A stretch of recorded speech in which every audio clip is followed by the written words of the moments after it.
Hey, good morning, everybody. It's Monday, July 2nd, 2018, and you're joining me here on Morning Light. Thanks so much for joining me. I hope you've had a great weekend, the start of the holiday week, and you've got good summer plans. It's going to be really hot out there again today, so try to stay cool near a pool or in the air conditioning and don't work too hard. It's awful hot.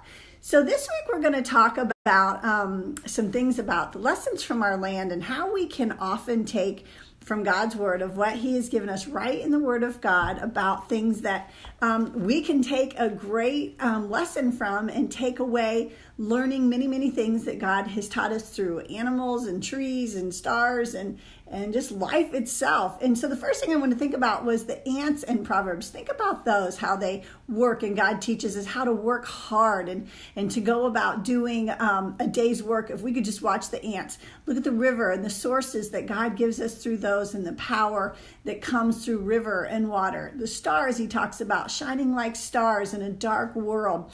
Trees that are strong like the Lebanon trees, or like the tree that's planted still beside calm waters in Psalms. And there's all kinds of things that we can take away. Many times we'll spend thousands of dollars to find out how we're supposed to do life. And if we would just get into the word and find out the comparison that God will use on things he's already created for us, we can go away with a great lesson in just how to learn how to live life. Well, this week we're going to do the same with the olive tree, the olives, the olive branch. And this is really important because the olives are so important to the Bible because there are so many comparisons to Christ and his life and just the pressing and all of that. So our key verse this week is 2 Corinthians 4 verse 8, and it says, we are hard pressed on every side. How many of you feel like you are hard pressed on every side? But not crushed, perplexed, but not in despair, persecuted, but not abandoned, struck down, but not destroyed. We always carry in our body the death of Jesus so that the life of Christ may be revealed in us. So I just want to talk to you today about the olive tree, the olive branch. And this week we're going to talk about that crushing process. Now, I know nobody signs up for it. Nobody asks for it. Nobody wants it. You don't post it on Facebook or Instagram, or you don't tweet about it, because those are the times when you feel that crushing weight of the world that you kind of just want to go in and hide. Last week we talked about loneliness. Sometimes that can drive us into a pit of despair, and God doesn't want us doing that. Although we are pressed and on every side, and although we are perplexed at times, God does not want us to give up and give in to this process. So I want to share with you a few facts and things that you may not know. But we'll start with where Jesus started in the Garden of Gethsemane, which started in his crucifixion. And many of you know that in the area. Those were olive trees in there. And that is a true, I think, comparison to his crying out, that pressing in on him, that crushing of his spirit. You know, it says that he bled, or he sweat drops of blood. He was in so much anguish. And what I find interesting is that, you know, the world started out in a garden, the Garden of Eden, with Adam and Eve, and God started there with man. And that's also where man fell away from sin. And what I find really interesting is that Jesus went back to a garden to resurrect, to give us life again, to give us the life that we gave away through sin, that we took away, that we gave up this great life with God. Jesus went back to the very same kind of place. It was a garden, to go and redeem us again. So I found that was really interesting, just in the sense that, you know, a place where Satan means for harm and to destroy us, many times God will just go back to that very place and bring us about to fullness again. So I just wanted to touch on that. Just some interesting facts. Luke 22:41 says, this is where Jesus cried out, and he says, Father, if you are willing, take this cup from me, yet not my will, but yours be done. This is the place that Jesus really struggled. That, like I said, he cried out in anguish to the Lord. He even asked the disciples to come and pray with him. His disciples were to pray there for an hour. They fell asleep. He knew what was about to happen. This was the eve before his arrest, and then the starting of the process of the beating and the crucifixion, and just the terrible things that led up to Good Friday, but then also to his resurrection. So I wanted to just touch on that so we could see that this goes in correlation with the olive tree and the olives, of the pressing, the crushing. And there is a process with that. And that's something that I'm not a big olive fan. I don't really care for olives, but I know the process is to start out, and we can't eat those from the very beginning. If you were to pick them off a tree, there's this super bitterness about them. So there is this process of crushing that has to happen. And I think it's a great picture for us. It's a correlation that we too have to be under the weight of God's hands at times to bring us into fruitfulness and to take the bitterness out of us. How many of us live with bitterness and resentment and anger and hatred? And sometimes we resent the fact that God is even crushing us, so to speak. He's pressing in on us, and he's more teaching us about our character. I say this all the time. He's more worried about your character than your comfort. And so many times God has to use the process of crushing you, and the same thing that they do with the olives, to bring you into this goodness, to be consumed, so to speak, so you can be his hands and feet. If you walk around,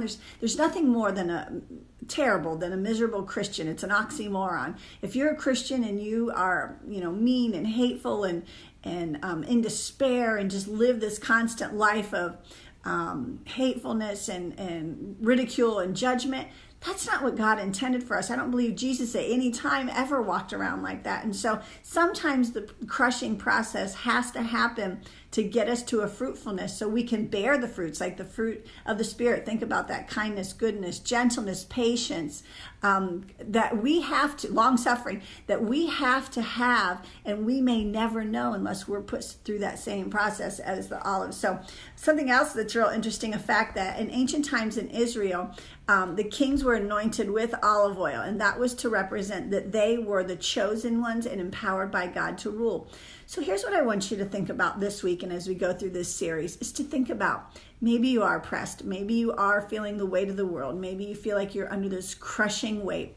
Could it be that God is using this time in your life to bring you closer to him, to make you into what he wants you to be? Could you be like the kings of ancient Israel, that you have been anointed for something, you have been chosen for something great, but in that process, God needs to get you out of yourself. He needs to take out of you the self-centeredness. He needs to take out the pride. He needs to get down to that bitterness and that root of hate or anger or just selfishness that we so many times live in.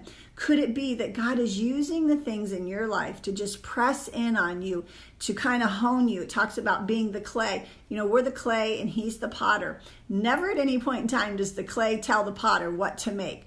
We are all vessels in God's hands, and it's up to him what he wants to make out of us.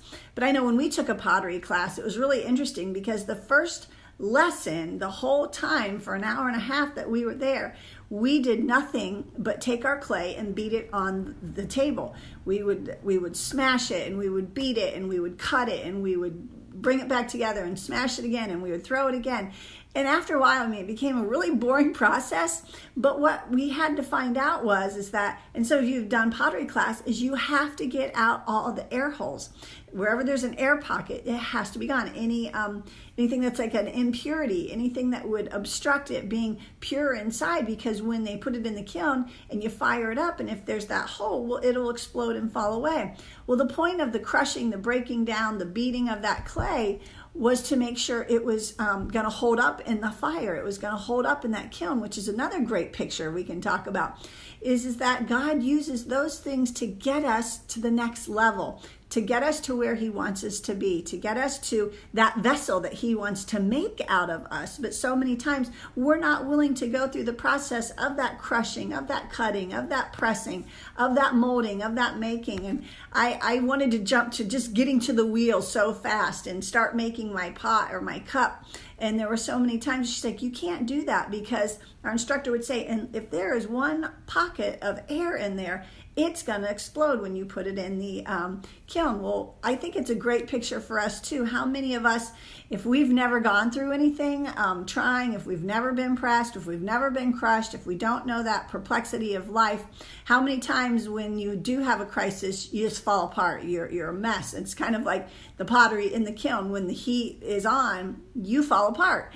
And I think that's what is such a great picture about the olive, the clay, is that God uses that pressing point. He will press upon us, sometimes to the pain of real pain, that we say, God, stop. I can't take this anymore. And it says here in 2 Corinthians, yes, we are hard pressed on every side, but we're not crushed. That means we're not destroyed. We can be perplexed. We can be confused about some things, but it says we don't have to be in despair, and we can be persecuted, but we don't have to be destroyed. And I think those are great promises that we can take away if we don't focus so much on the process that has to happen. So this week I want to talk about the crushing times. I want to talk about the processing of that, and just the times that we need to take away and even thank God for those times, because when he does, he's making us into something new. Something I wanted to touch on is that there's a verse in Isaiah that talks about out of the olive stump, that there will be a shoot that comes out of the stem of Jesse and a branch that will bear fruit from his roots. Well, most of you know that Jesus is from the lineage of King David, which Jesse was King David's father. This verse talks about even a stump. So many times you will think a tree is dead. There is nothing left in it. And there's nothing that can grow from it. And all of a sudden a shoot will come up. Well, maybe you kind of feel like that stump today. Maybe you feel like you've been cut down. There's nothing left, thinking, God, I don't know what you'll ever do with my life because there's nothing here. Well, look at that in Isaiah. It says, out of an olive stump, a shoot will come forth on the stem of Jesse, meaning that a stump, obviously a tree was cut down, there was nothing left of it, and something great would come from it. Matter of fact, Jesus came from a stump, meaning something that was cut down, taken away. There was life within it. And I believe as long as there is root in the ground, there's things that are happening underneath the soil, which are true in your life. You may feel like up above, there's nothing. There's nothing left of you to be of any value. And God says, no, I see deep within your heart. There's some deep-seated roots down in there that I'm going to bring forth some life out of you. So I just want to encourage somebody today who may be feeling crushed, who may be feeling perplexed, but don't despair, who may be even persecuted for what you're doing. Maybe you're really being chided for, living a life for the Lord, and people don't understand what you're doing in today's time. That's persecution. Don't give up. Don't be in despair, because God has a great process through the pressing and the crushing, just like the olive coming from that olive tree. And we're going to talk about all that this week, which I think is a really cool subject. So I've been wanting to teach on this for quite a while, and so this is a good time to do it. So just want to encourage you today, get in the Word. It was in 2 Corinthians 4:8. I'm going to read it again. Although we are hard pressed on every side, but not crushed, perplexed, but not in despair, persecuted but not abandoned, struck down, and you are not destroyed. So be encouraged by that. Even when the weight of the world feels like it's on top of you and you can't take another breath, God is saying, you know what? I'm going to do something great out of this. And there is a process and all that, and we're going to talk about it this week. So have a great Monday. Stay cool out there. It's supposed to be really hot. Hope you guys have a great day. See you soon. Bye-bye.